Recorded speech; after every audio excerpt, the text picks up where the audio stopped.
मैं लीजा और आप देख रहे हैं सबरंग समाचार। आदित्य साहू जी आज हमारे साथ मौजूद है। हम इनसे कुछ चर्चाएं करेंगे।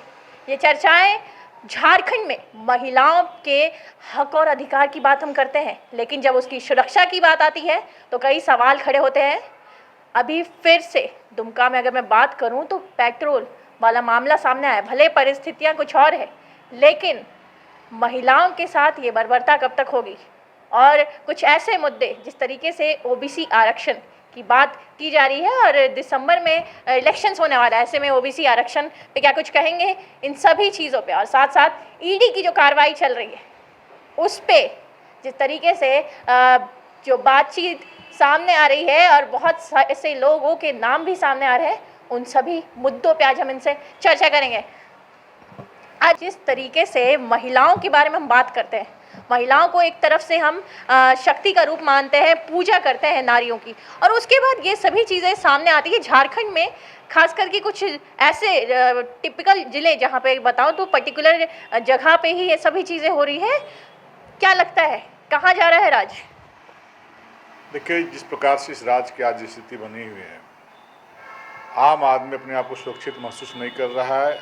आम आदमी भयभीत है और विशेष करके माताओं बहनों के साथ अन्याय और अत्याचार जिस प्रकार से इस राज्य में आए दिन घटना घट रही है उनके साथ, बहुत चिंतनीय विषय है। और उसमें भी विशेष दुमका जैसे जगहों में जहाँ से माननीय मुख्यमंत्री जी विधायक हुआ करते थे, आज उनके जगह उनके भाई विधायक वहाँ से हैं और बार बार दुमका में ही इस प्रकार की घटना बहनों के साथ माताओं के साथ अन्याय अत्याचार हो रहे हैं।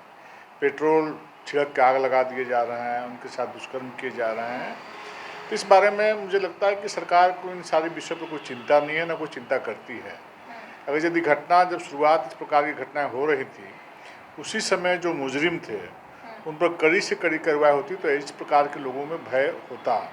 परंतु सरकार काफ़ी ढिलाई करने का काम कर रही है और कोरम पूरा एफआईआर करके कोरम पूरा करके काम को ऐसे निपटाने का काम कर रही है। इस पर सरकार को चिंता करना चाहिए। आज भय का माहौल पूरे राज्य में बना हुआ है। राज्य की अगर मैं दुमका की बात करूं तो दुमका के मामले को देख करके अगर रांची के भी जो महिलाओं से अगर बात किया जाए तो उनने भी कहीं ना कहीं अपने डर को बताया कि ये डर लगता है कहीं ना कहीं सुरक्षा पे जब सवाल उठते हैं तो रात के 7 बजे के बाद अपने आप को सुरक्षित नहीं महसूस कर पाती हैं।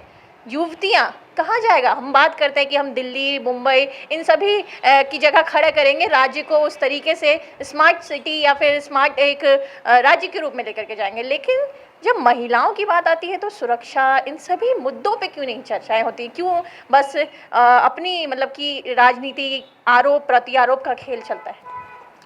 देखिए, आपको याद होगा कि सरकार में बैठे लोगों ने एक बार कहा था, जब किसी दुमका की घटना की बात, शायद उनके भाई बसंत सोरेन जी का बयान आया था कि इस प्रकार की घटनाएं तो घटती रहती हैं। तो इस प्रकार के बयान से प्रतीत होता है कि ये लोग इस प्रकार की घटनाओं में गंभीरता नहीं दिखलाते, ना गंभीर हैं। इसलिए बार बार इस प्रकार की घटना घट रही है। आज के दिन में माताएं बहनें घर से बाहर निकलना नहीं चाहती हैं, क्योंकि वो जानती हैं कि हम सुरक्षित नहीं हैं, मेरी बिटियाँ सुरक्षित नहीं हैं। इसलिए घर से बेटियाँ निकलती हैं तो उनके माता पिता चिंतित रहते हैं कि मेरी बेटी घर वापस सुरक्षित आ पाएगी कि नहीं आ पाएगी। इसलिए एक पूरे प्रकार से भय का माहौल हो। चाहे आप बड़का गांव का विषय ले लें, चाहे रांची जिला के नरकोपी का विषय ले लें, चाहे दुमका का विषय ले लें, चाहे वहीं पर बासुकीनाथ का विषय ले लें, आए दिन जिस प्रकार से आप साहबगंज का विषय ले लें, दारोगा बेटी का विषय में, तो जब से राज्य की सरकार का गठन हुआ है जेएमएम कांग्रेस आरजेडी का, तब से अन्याय अत्याचार और दुष्कर्म के मामले इस राज्य में बढ़े हैं, जिससे देश में पूरी बदनामी झारखंड की हो रही है और माताएं बहनें अपने आप को सुरक्षित महसूस नहीं कर रही हैं। क्या लगता है अगर कुछ कानूनी सख्त कानून भी बनाया जाए, कानूनी कार्रवाई इन पे अच्छे से होने लग जाए, तब जाकर के ये सभी चीज़ें रोकथाम हो पाएगी? निश्चित रूप से अगर यदि शुरू से ही कड़ी कार्रवाई होती तो इस प्रकार के अपराध थमते।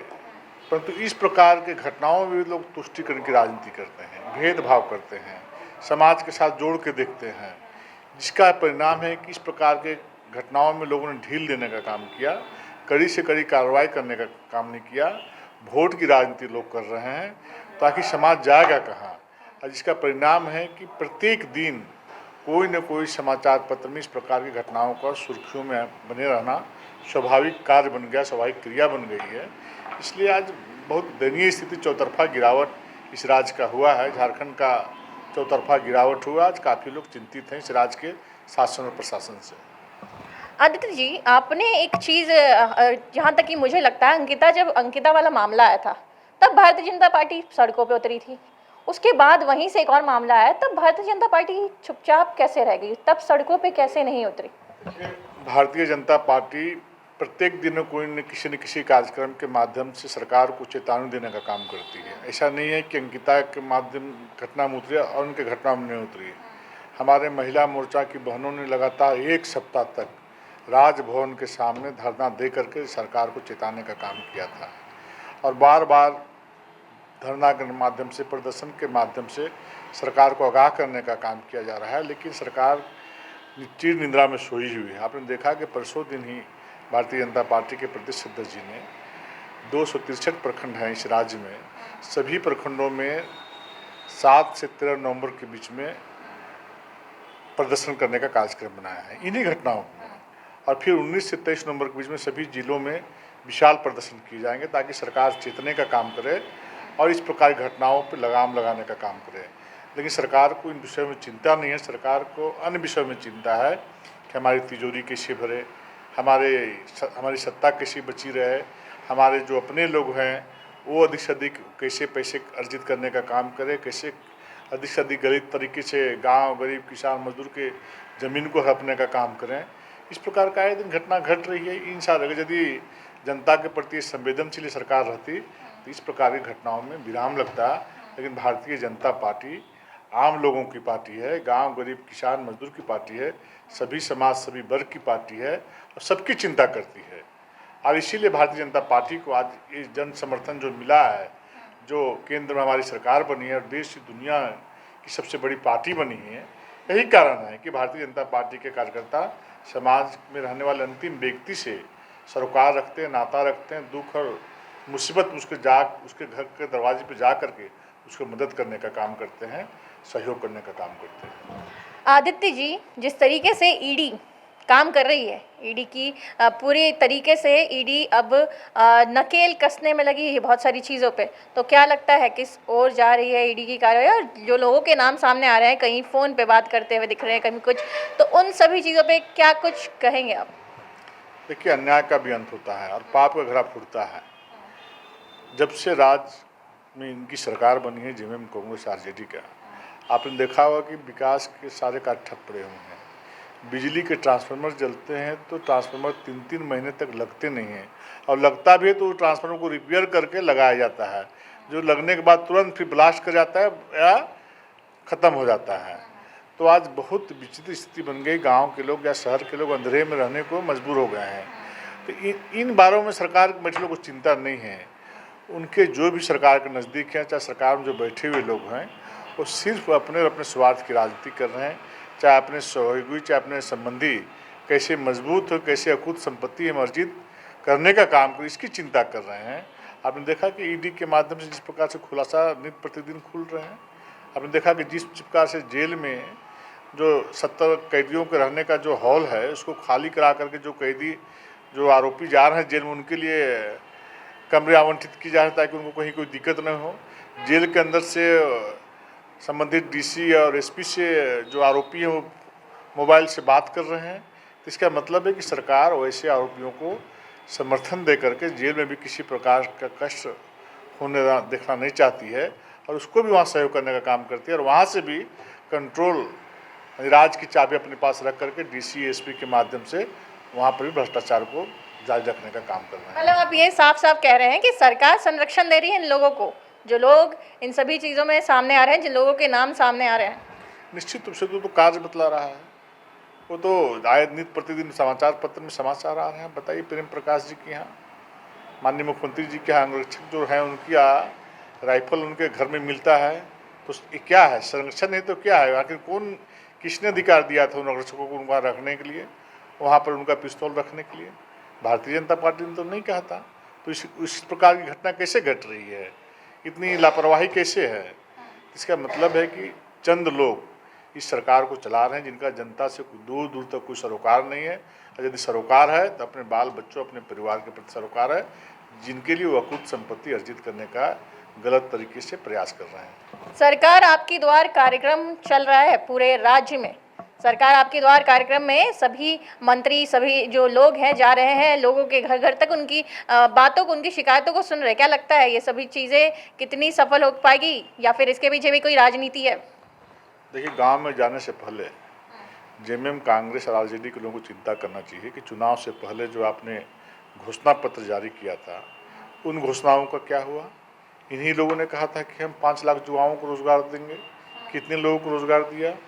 इन्हीं लोगों ने कहा था कि युवाओं को हम बेरोजगारी भत्ता देंगे, स्नातक को 5,000 और स्नातकोत्तर को 7,000 रुपया। कितने लोगों को भत्ता मिला? इन्हीं लोगों ने कहा था किसानों को मुफ्त में बिजली देंगे। इन्हीं लोगों ने कहा था कि 4 कमरे का मकान बना के देंगे, डाइनिंग होगा, किचन होगा, शौचालय होगा, 3 बड़े बड़े कमरे होंगे, 4 कमरे का भवन होगा। किसने कहा था? ताकि उस सारे कार्यों को नहीं करके फिर जनता के बीच जाना और फिर झांसे में लेकर के जाल बिछा करके फंसाने का काम करना, तो जनता इनके छलावे में आने वाली नहीं है। जनता सब समझ रही है कि काम करने वाली सरकार नहीं है, ये ठगने वाली सरकार है, झूठ बोलने वाली सरकार है। ठीक है, आप ये कहते हैं कि इन लोगों ने ये सभी वादे किए थे लेकिन वादों में खरे नहीं उतरे। भारतीय जनता पार्टी ने क्या क्या वादे करे और कितने वादों में वो खरे उतरे हैं, ये ज़रा बताएं। देखिए, भारतीय जनता पार्टी जो कहती है वो करके दिखलाती है। आप गांव में थोड़ा जाइए, शहरों को छोड़कर गांव का आम आदमी से पूछिए कि जब भारतीय जनता पार्टी के नेतृत्व में राज्य में सरकार चल रही थी, रघुवर दास जी मुख्यमंत्री हुआ करते थे, तो उस समय की स्थिति क्या थी। ट्रांसफार्मर सवेरे जलता था तो शाम में ट्रांसफार्मर लगता था, रोड का जाल बिछा हुआ था, गांव गांव में बिजली लगी थी, किसानों को प्रति एकड़ 5,000 रुपये, 5 एकड़ 25,000 रुपये दिए जा रहे थे। उसी महत्वाकांक्षी योजना को इस सरकार सत्ता में आने के साथ ही उसको बंद करने का काम किया। आपने रघुवर दास जी का नाम लिया, पिछले मुख्यमंत्री रह चुके हैं राज्य के। उन पे एक आरोप लगाया गया है, विपक्ष की तरफ से ये आरोप है कि प्रेम प्रकाश से उनके पहले नज़दीकी रिश्ते हुआ करते थे, वो उनकी गाड़ी में भी घूमते थे, खासा उनसे एक अच्छे संबंध हुआ करते थे, तो वो भी संरक्षण दे रहे थे कहीं ना कहीं। तो इस पे क्या कहेंगे? सरकार तो आपकी है, आप जांच करा लीजिए, तो खुलासा करिए, किसने रोका है आपको? सारी मशीनरी आपकी है, आप जांच करा लीजिए कि रघुवर जी कब उनकी गाड़ी में चलते थे, कब उनके साथ रहते थे, कब घूमते थे।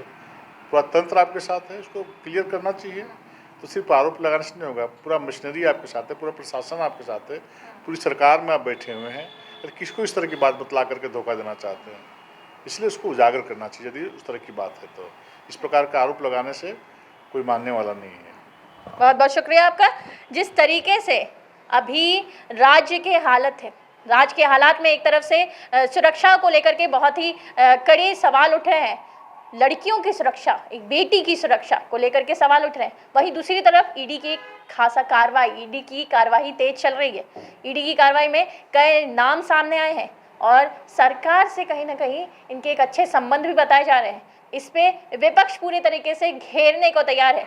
हेमंत सोरेन की सरकार किस तरीके से अभी आने वाले दिनों में सरकार में क्या कुछ उथल पुथल या फिर चीज़ें किस तरफ जाती है, ये देखने वाली बात होगी। लेकिन सबसे महत्वपूर्ण बात कि हम बात करते हैं लड़कियों की सुरक्षा की। ये सुरक्षाएं कहाँ तक जाती है?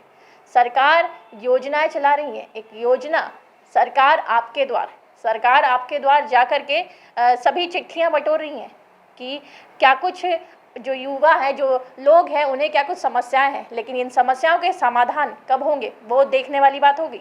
ऐसी खबरों के लिए बने रहे सबरंग समाचार के साथ। कैमरा पर्सन दीपक के साथ लीजा, सबरंग समाचार।